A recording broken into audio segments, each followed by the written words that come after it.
사도 바울에 대해서 모르는 사람은 하나도 없습니다. 기독교인들 중에서는 물론 없고 일반 사람들 중에서도 바울에 대해서는 이렇게 저렇게 좀 들었어요.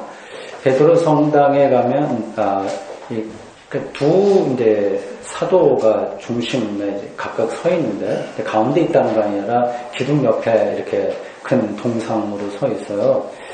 뭘로 만들었는지 청으로 만들었는지 모르겠습니다만은 그게 이제 대표적으로 베드로하고 바울입니다. 이 두 사람을 기독교 사도의 대표로 우리가 보통 생각을 합니다. 이 바울은 예수님과 동시대 사람이었어요. 베드로도 마찬가지고요. 여러 가지로 특이한 사람입니다. 만약에 바울이 없었다면 기독교가 지금과 같은 어떤 신앙과 신학의 내용을 갖추기가 힘들었을 겁니다. 예수님을 제자들이 다 이해 못했거든요. 그리고 그 예수님에게 일어난 하나님의 사건을 설명하려면 신학이 있어야 되거든요. 논리적이어야 되는 거죠. 이 바울이 그런 역할을 똑똑하게 잘했습니다. 이 사람은 처음에 예수 믿는 사람들 박해했어요. 여러분들 알다시피 사도행전에도 그런 얘기가 나오고 바울이 직접 쓴 편지에도 그렇게 나와요. 내가 좀 뭣도 모르고 그렇게 기독교를 박해하다가 나중에 부활한 주님을 만나서 돌아섰다. 그런 얘기를 합니다. 그러니까 그 입장이 조금 모호하죠. 사도들이 볼 때는 이 친구가 마음에 들겠습니까? 들지 않겠습니까? 좀 못마땅한 거예요. 그리고 예수님이 살아계실 때는 이 바울이 한 번도 예수님을 만난 적도 없고요. 근데 듣보잡하고 비슷한 겁니다. 그런데 이제 어느 순간에 내가 예수님을 만났다고 나서서 뭐 이렇게 대단한 거를 이야기하니까 이 다른 사도들이 볼 때는 좀 못마땅한 구석이 있습니다. 그래도 그러한 전체적인 흐름을 통해서 기독교가 지금까지 잘 나가는데 큰 역할을 한 인물입니다. 외모는 별로 시원치 않았던 것 같아요. 그런 말도 조금 아주 어눌한 거는 아니겠지만 다른 그 당시에는 그 로마의 수사학, 그 웅변설이 가장 중요한 학문이었어요. 그런 사람들에 비해서는 조금 미숙한 그런 사람이었는데 글은 아주 놀랍게 잘 쓰는 문필가라고 할 수 있습니다. 그래서 그런지 신약 성경에 이 바울이 쓴 편지가 많이 들어와 있어요. 27권 중에서 최소한도 10권 내외가 다 바울의 편지로 직접 쓴 편지로 알려져 있습니다. 이 바울이 지금 우리들에게 이 베드로 버금가는 그런 위대한 사도로 인정을 받고요. 그리고 모든 신학의 토대들이 이 바울의 편지에 근거하고 있는데, 로마서 같은 것들, 갈라디아서 중요하지 않습니까? 거기에 이제 개신교, 특별히 믿음을 통해서 이루어진다고 하는 칭의론 이런 것들이 다 거기 들어있는데요. 그래서 이제 바울이 대단한 인물로 지금 우리들에게는 인정을 받지만 당시에는 어땠을까요? 그렇지 못했습니다.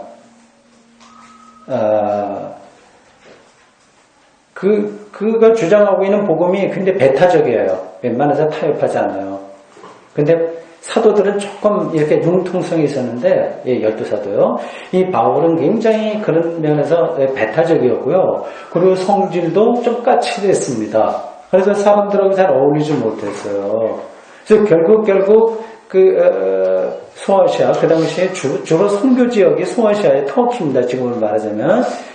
여러분들 머릿속에 지도가 그려지시죠? 지중해 중심으로 해서 지중해 동쪽이 유대 팔레스틴인데 거기서 복음이 시작했잖아요. 그게 점점 북쪽으로 올라가서 이제 터키를 거쳐서 그리스, 로마까지 가지 않습니까? 근데 바울은 그 소아시아에서 그 하나님의 말씀을 전하고 싶었지만 밀려난 거예요. 이 세계 대결에서.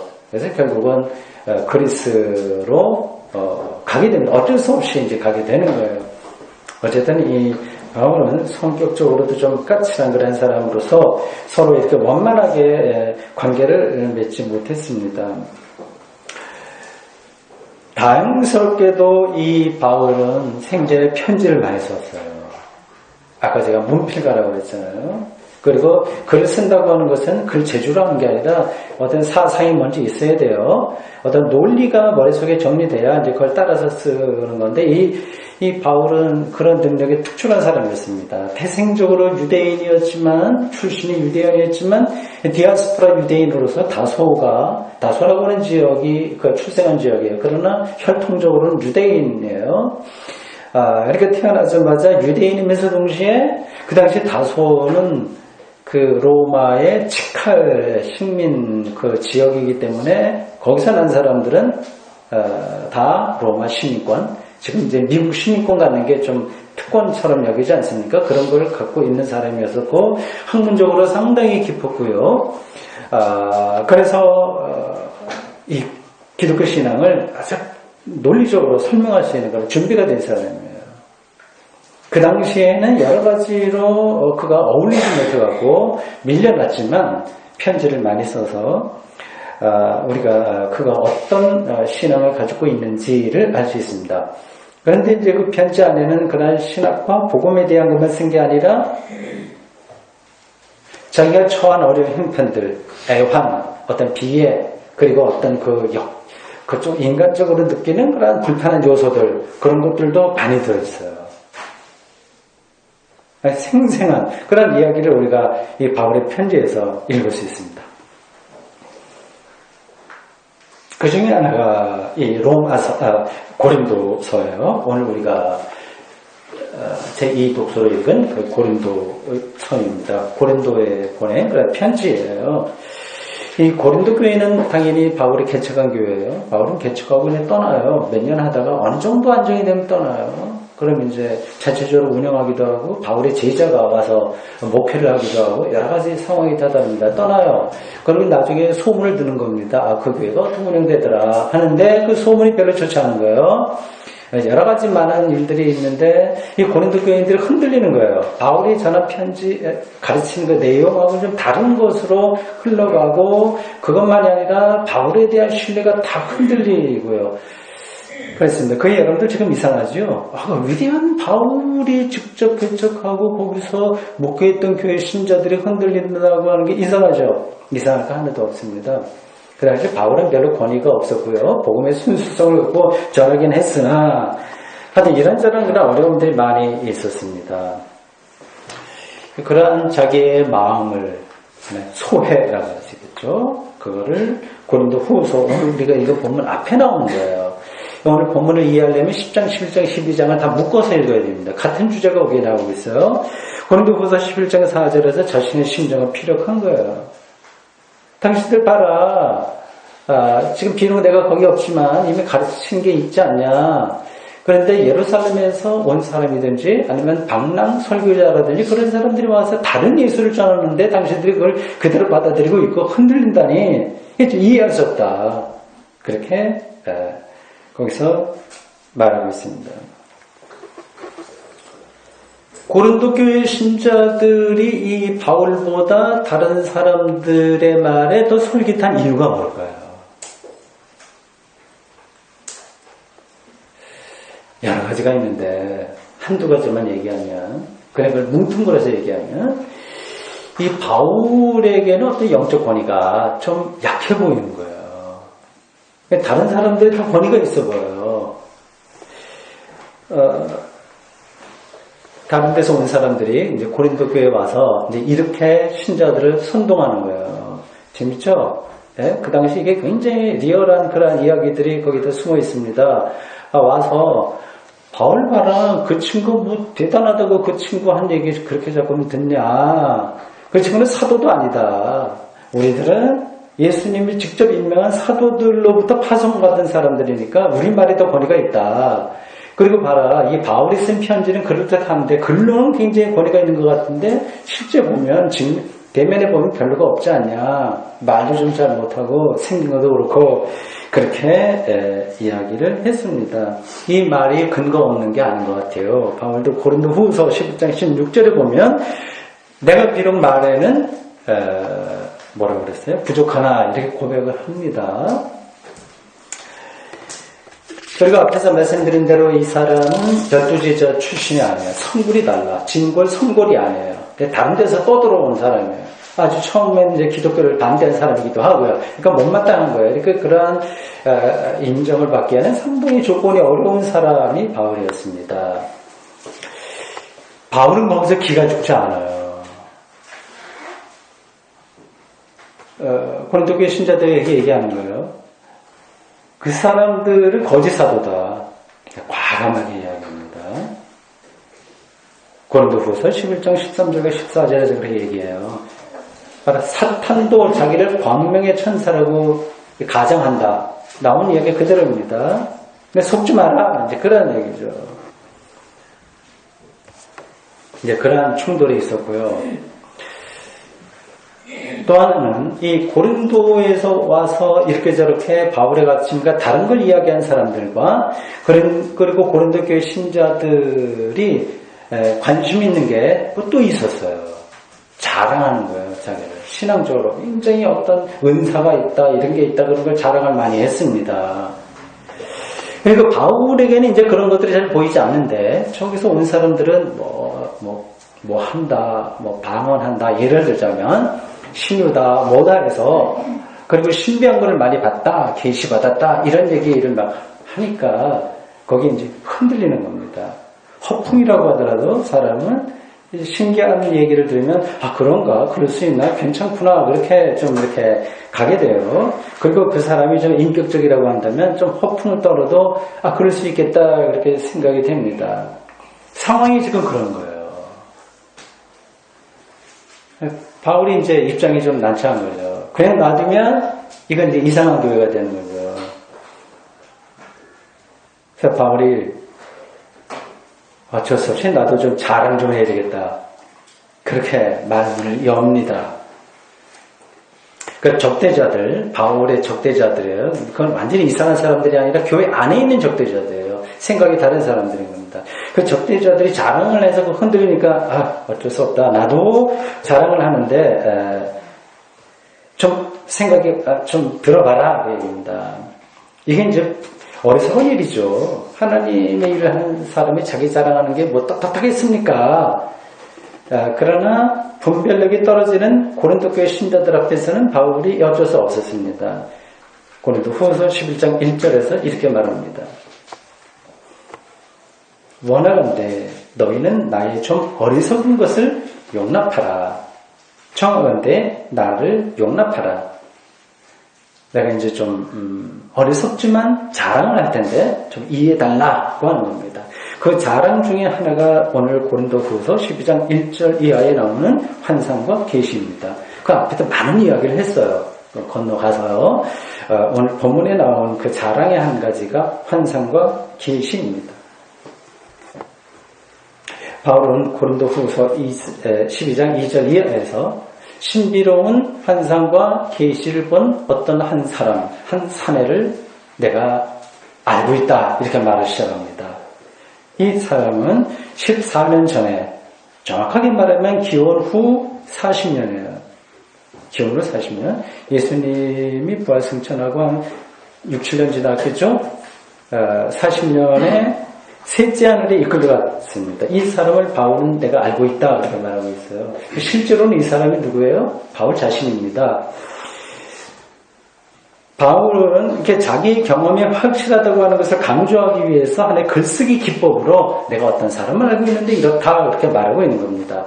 그가 이끌려갔다고 하는 이 셋째 하늘은 보통 우리가 삼층천 경험이다 얘기를 하는 거예요. 고대인들의 우주관에서 나온 거예요. 고대인들이 이 하늘에 이 층층이 이렇게 됐다고 생각을 했습니다. 우습죠? 우스꽝스럽죠? 그렇지 않습니다.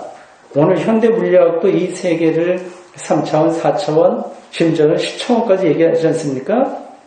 이 층이라고 하는 건 차원이기 때문에 그만큼 세계를 깊이 있게 이해한다고 하는 거지 고대인들의 우주관을 무식하다고 생각하면 여러분들이 곤란한 거예요. 4절은 그 셋째 하늘을 낙원이라고 다시 풀어서 말했습니다.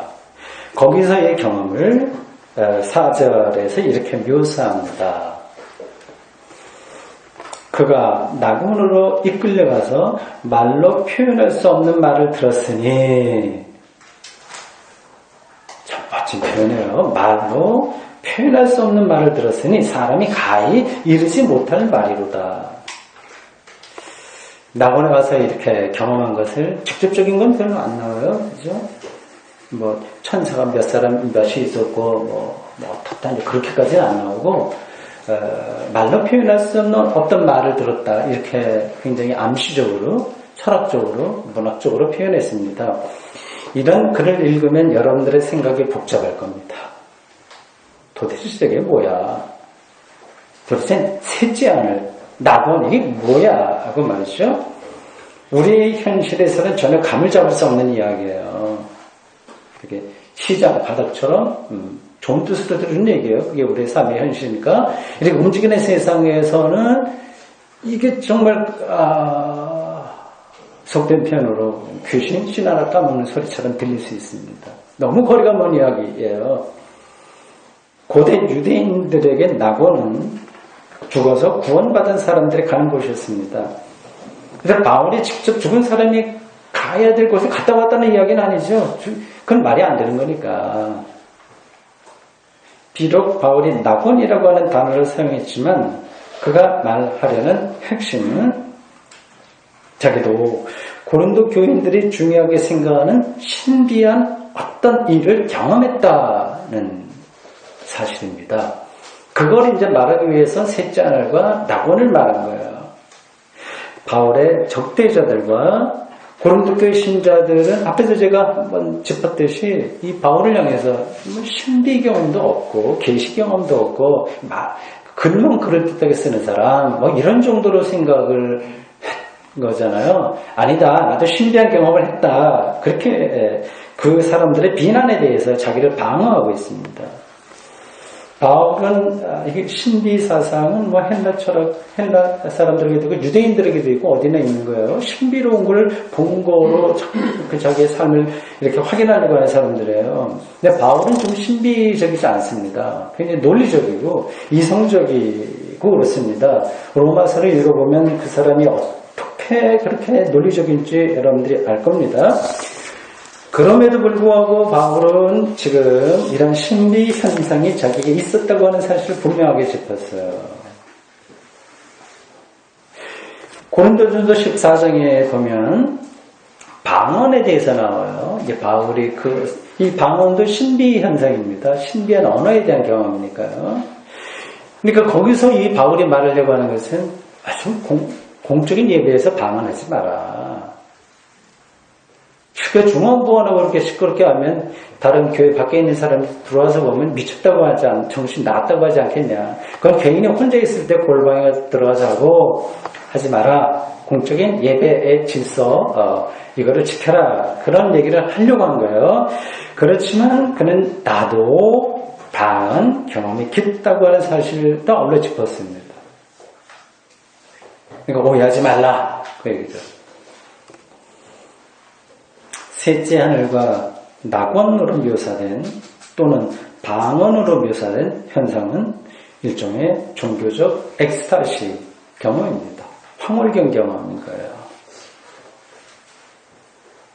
지금의 모든 것을 초월하는 그런 경험입니다.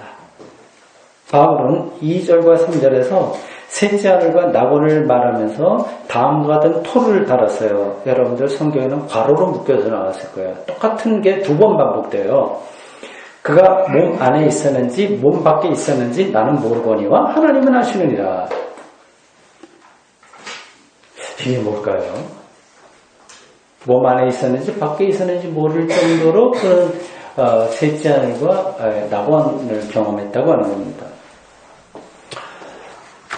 예, 저도 바울을 흉내내서 자랑 비슷하게 말씀드리겠습니다. 저는 설교하고 있는 2015년 7월 5일이라고 하는 지금 여기서의 시간과 공간을 넘어서 아득한 시간과 공간으로 들어가는 경험을 합니다. 때로 2000년 전으로 가기도 하고 또는 2000년 후로 가기도 합니다. 제가 몸 안에 있었는지 밖에 있었는지 모르는 그러한 경험들입니다. 비슷한 경험을 하시는 분들이 분명하게 있을 거예요. 우리가 눈뜨고 있는 이 현실이 불교식으로 얘기하면 공이라고 하는 걸 아는 분들은 그게 무슨 뜻인지 알 겁니다. 색과 공이 어떤 건지를 아시겠죠? 오해는 하지 마십시오. 제가 지금 산신령처럼 도수를 부린다거나 시간 여행을 할 줄 안다고 하는 뜻이 아닙니다. 지금의 모든 이 현실을 뛰어넘는 하나님의 빛을 경험한다는 뜻입니다. 그 빛이 강렬할 때도 있고 흐릿할 때도 있습니다. 바울이 낙원에서 말로 표현할 수 없는 말을 들었다고 했어요. 이걸 분명하게 여러분들이 붙들고 이해하셔야 됩니다. 성서 언어는 어느 한 구석도 쓸데없는 얘기가 없어요. 절대적인 세계는 그야말로 이 말을 그대로 한자로 풀면 우리에게 잘 알려져 있듯이 분립문자를 가리킵니다. 분립문자. 궁극적인 것은 문자로 세울 수 없다고 하는 겁니다.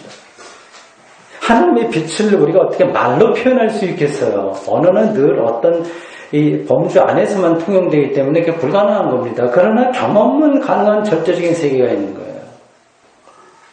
이 간격이 있습니다. 바울이 지금 말로 표현할 수 없는 것이라고 한 이것은 부활 경험입니다. 바울은 지금 그것을 이제 남에게 들은 정보로가 아니라 자신의 영적 실존에서 크게 깨달은 거예요. 그 일이 14년 전에 일어났다고 얘기를 했어요. 기원 후 40년경입니다. 그때 부활의 주님을 만났다고 하는 의미이기도 하고 그 만남의 리얼리티가 확실해졌다고 하는 의미이기도 합니다. 그게 셋째 하늘이고 낙원입니다.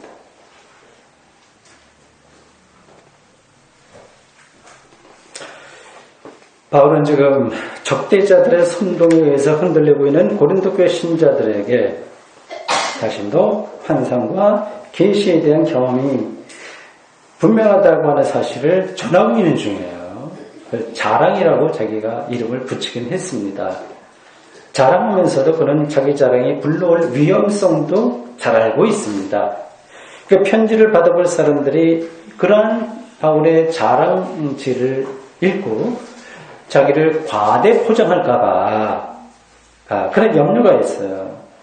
그래서 그는 당신들이 지나치게 나를 크게 생각할까봐 두려워하여 이제 자랑은 그만둔다 이렇게 말했어요. 6절 후반절입니다. 굉장히 세밀하게 상황을 짚고 있죠. 바울이라고 하는 사람이요. 오히려 그는 지금 역설적으로 자신이 현실에서 당하는 고통에 대해서 말하기 시작합니다. 자랑이 아니라 힘든 걸 얘기하는 거예요. 자신의 약점을 이제 들춰내는 겁니다. 7절입니다. 다음과 같습니다. 여러 계시를 받은 것이 지극히 크므로 환상과 그 부활의 궁극적인 경험이에요. 그게 너무 크므로 너무 자만하지 않게 하시려고 내 육체의 가시 곧 사탄의 사자를 주셨으니 이는 나를 쳐서 너무 자만하지 않게 하려 하심이라. 바울은 황홀경에 빠져서 현실을 외면하는 사람이 아닙니다. 실제로 중요한 것은 일상인 거예요. 바울이 다른 사람 못지않게 신비한 경험을 했을 때 거기에 머물러 있지 않고 그리고 그 위험성을 지적하면서 현실로 들어와서 이 신앙을 표현할 수밖에 없는 게 이유가 거기 있습니다. 일상의 삶이 중요하기 때문에 그렇습니다. 그 일상에서 이 바울은 육체의 가시를 가지고 있다고 그랬어요. 그 가시가 뭘까요? 학자들에 따라서 여러 가지 이야기가 있는데 지경이라고 보통들 이야기합니다. 환상과 계시 경험으로 교만에 떨어지지 않게 하려고 하나님이 병을 주셨다고 생각했습니다. 이게 낫기 위해서 3번 기도했다고 그랬어요. 이 문제가 해결되기를 간절히 바란 것처럼 보입니다. 웬만해서 이런 거 자기 문제 갖고 바울이 기도하는 사람이겠어요? 어떤 교회를 위해서 기도를 하나 자기의 무슨 문제를 해결하려고 해서 기도하는 사람은 아닌데 이거는 좀 급했던 것 같습니다. 그래서 3번 강구했지만 그러나 하나님에게서 다음과 같은 대답을 들었다고 9절에서 말하고 있습니다. 내 은혜가 네게 족하도다.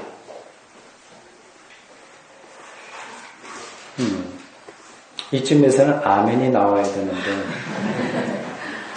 내 은혜가 내게 족하도다 하는 그런 하나님의 말씀을 바울이 들었다고 여기서 이렇게 고백하고 있습니다. 이런 표현도 낯설게 들리는 분들이 있을 거예요. 몸이 고달픈 마당에 무슨 은혜가 충분하다고 하는 말이냐. 온전한 정신으로 저런 말을 할 수 있을까? 저런 걸 보니 저 광신자 아니야? 그 말입니다. 그런 오해를 받을 수가 있어요. 기독교인들에게 그러한 일들이 많이 일어납니다. 좀 어려운 일을 당하면 곧 자기 합리화에 빠지곤 합니다. 몸이 아픈 것 자체가 좋은 게 아닙니다. 가난 자체가 좋은 것도 아니에요. 이런 것들은 다 인간의 삶을 파괴하는 요소들입니다. 그 자체를 미워하면 안 되는 거예요. 신앙은 자학도 아니고 냉소주의도 아닙니다. 가난 예찬도 아니고 고통 미학도 아닙니다. 다 극복돼야 될 우리의 어려운 현실들입니다. 그리고 신앙은 오히려 강한 거예요. 생명의 능력이에요. 생명의 풍요로움입니다. 이걸 착각하시면 안 돼요. 문제는 어떻게 그러한 능력 안에 들어갈 수 있느냐 하는 것입니다. 우리가 일반적으로 경험하고 있는 세상이 제시하고 있는 답은 뻔해요. 너무 뻔해. 그렇죠. 심심하죠. 그런 요구에 맞춰 살려니까 지루하죠. 돈과 권력과 명예 등을 통해서 그걸 얻을 수 있다고 우리들에게 강요합니다. 정말 시시한 건데 거기에 우리가 길들여져 버려요. 인생 목표를 거기에 둡니다. 그걸 얻으려고 모든 다른 것을 희생하고 그것을 또 유지하기 위해서 노심초사 우리가 하고 살고 있어요. 현대인들이요. 오늘의 신자유주의가 채찍과 당근을 통해서 우리들에게 그것을 강요하고 있습니다. 이미 우리가 거기에 노예가 되어버린 것 같아요. 무의식적으로 거기에 세뇌당해버린 것 같습니다. 제가 보기에 이것은 에덴 동산에서 아담과 이브를 향한 뱀의 유혹과 다를 게 없습니다. 선악과를 취하면 눈이 밝아져서 하나님처럼 된다고 유혹했잖아요. 굉장히 그럴듯한 이야기예요. 결과는 에덴으로부터의 추방입니다. 눈이 밝아져서 그거는 좋은데 하나님을 직면할 수 없게 됐습니다. 세상이 요구하는 것을 많이 소유하면 소유할수록 우리의 삶의 중심이 점점 공허해진다고 하는 사실을 여러분들은 다 아실 겁니다. 기독교 신앙은 세상의 이런 방식에 동의하지 않습니다. 처음부터 그랬습니다. 지금도 그래야 됩니다. 그럼 그런 방식 말고 어떻게 우리가 생명의 능력과 풍요로움을 경험할 수 있냐? 바울이 말하고 있는 내 은혜가 내게 족하도다고 하는 이 주님에게서 들은 말씀의 의미가 뭐냐? 그런 걸 우리가 해명해야 되잖아요. 그런 거 없이 무조건 세상을 반대할 수는 없잖아요. 쉽게 생각해 보십시오. 은혜라고 하는 건 선물이라고 하는 뜻이에요. 하나님이 우리에게 실제 삶을 풍요롭게 살도록 이미 선물을 주셨다고 하는 겁니다. 이 사실을 14년 전 바울이 경험했다고 하는 것하고 연관해서 생각을 해 보십시오.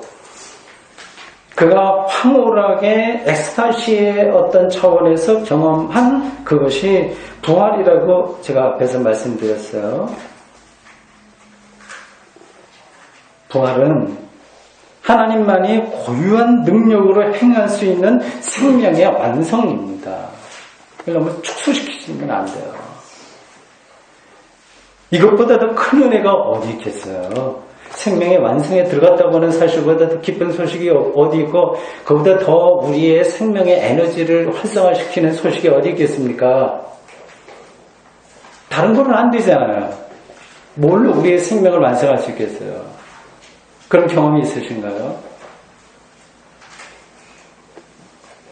이 사실을 분명하게 알고 믿을 수 있다면 우리는 정말 풍요롭게 그리고 강력하게 이 세상에서 주어진 시간 동안 살 수 있습니다.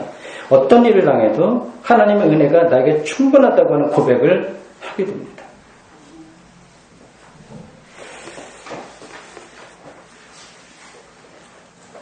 문제는 이 부활 경험이 그렇게 누구에게나 쉽지 않다고 하는 사실에 있습니다. 손에 잘 안 잡히죠. 생각하기도 싫죠. 싫다기보다도 잘 안 하게 되죠. 그래서 우리의 신앙이 앞으로 나가지를 못합니다. 늘 다람쥐 쳇바퀴 거기에 머물러요. 일반적으로 기독교인들의 영성이 그런 단계에 머물러 있습니다. 대다수의 사람들은 그런 걸 막연하게만 놓아둔 채 그 근본인데 다른 열정으로 교회 생활합니다. 동기가 다른 데에 있는 거예요. 저는 기회가 닿을 때마다 부활에 대해서 설교했습니다. 이것은 하나님이 누구냐 하는 질문과 같아서 단번에 완전한 대답을 깨달을 수 없습니다. 오늘도 저는 바울의 진술에 기대서 부활과 연루된 한 가지 사실만을 말씀드리겠습니다. 이게 여러분들이 부활 경험에 가까이 가는데 조금이라도 도움이 되기를 바랍니다. 다음과 같습니다.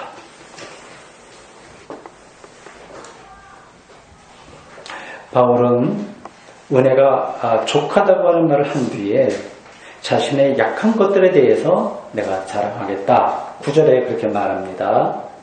이어서 10절에서 내가 그리스도를 위하여 약한 것들과 능욕과 궁핍과 박해와 공고를 기뻐하노니 이는 내가 약한 그때의 강함이라 이렇게 이야기했습니다. 약할 때의 강함이다. 이 문제만 갖고도 우리가 몇 시간 더 이야기를 해야 될 겁니다. 아마 계속 우리의 삶에 해당되는 문제일 거예요. 약한 걸 자랑하고 고난을 기뻐하는 이유는 그럴 때만 주님의 은혜가 충분하다고 하는 사실을 깨닫게 되기 때문입니다. 직설적으로 말씀드릴게요. 잘난 게 많고 가진 게 많고 그러면 주님의 은혜를 생각할 수가 없습니다. 하나님의 은혜보다는 자기 자신에게 만족, 심취하게 됩니다. 그건 제 경험적으로도 그렇습니다. 자기에게 만족스러운 거예요. 인격적으로 훌륭해도 어쩔 수가 없어요. 물론 기독교인이기 때문에 저처럼 목사로 종교적인 전문적인 종교인으로 사는 사람이기 때문에 겉으로는 모든 걸 하나님의 은혜라고 말은 그럴듯하게 하지만 실제로는 다른 생각을 하는 거예요.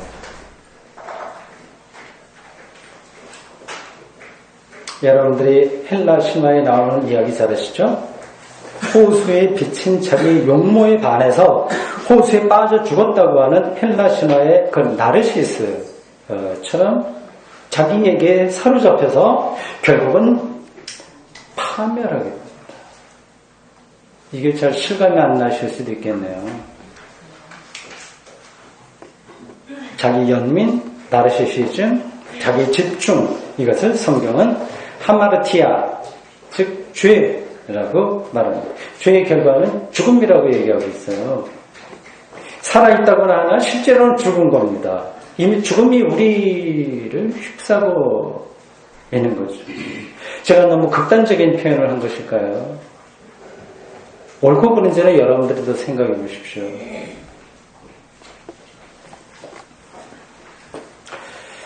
거꾸로 약한 사람들, 공핍과 박해를 당하는 사람들은 이제 자기에게 기대할 게 없잖아요. 이게 중요한 거예요. 그러니까 하나님의 은혜를 사모할 수밖에 없어요. 그래서 예수님은 팔복에서 가난한 자, 우는 자가 오히려 복이 있다. 이렇게 말씀하셨어요. 저는 이 말씀이 단순히 종교적으로 값싼 위로를 하는 게 아니라 실제 삶의 능력이 무엇인지를 정확하게 제시하는 진리라고 생각합니다. 우리는 이것을 예수님의 십자가의 신비에서 경험하잖아요. 실제적으로 삶의 인생의 실패를 가리키는 십자가에 달린 예수님은 자기의 운명을 나를 받아주소서 하면서 맡기셨어요. 십자가에서 온전한 하나님을 향한 신뢰가 일어난 겁니다. 일어날 수 있는 거고요. 그의 삶은 전체가 다 십자가를 향해서 간 겁니다. 십자가라고 하는 인간의 절망이 오히려 하나님으로부터 온 구원의 능력이었습니다. 이 십자가의 신비를 우리가 어떻게 실제 삶으로 담아낼 수 있을까요? 그거 없이 우리 기독교 신앙이 어떻게 지탱될 수 있을까요?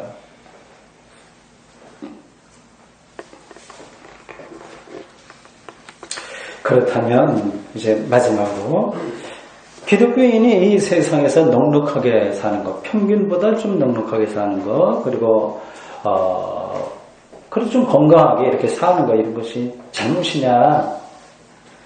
그런 사람들은 주님의 은혜가 족하다고 하는 사실을 영영 경험할 수 없는가 하는 질문이 가능합니다. 물론 그렇지 않습니다. 여기에 해당되는 예수님의 말씀을 기억하실 겁니다. 자기를 부정하고 자기 십자가를 지고 예수님을 따르는 겁니다. 부정한다고 하는 것은 어렴풋하세요? 이게 무슨 뜻인지? 자기를 부정한다고 하는 것은 자기와 자기에게 관계된 것에 대한 관심을 축소시킨다고 하는 뜻입니다. 바로 이것. 그게 이제 십자가를 지는 것이고 자기를 부정하는 것인데 자기와 관련된 것에 대한 관심을 축소시키면서 하는 것이 기독교 영성의 요체예요. 그래서 수행으로서의 신앙생활입니다. 그것이 깊어질수록 그것이 자기의 삶과 자기의 영혼을 감쌀수록 이제 여러분은 자기로 인해서 가려졌던, 잘 들으십시오. 결국은 자기로 인해서 가려졌던 부활 생명을 황홀경처럼 경험할 수 있을 것이며 그때서야 비로소 여러분은 내가 약한 그때의 강함이라고 하는 바울의 고백을 이해하고 실제로 이해하고 내 은혜가 내게 족하다는 말씀을 아멘으로 받아들이게 될 것입니다. 아멘.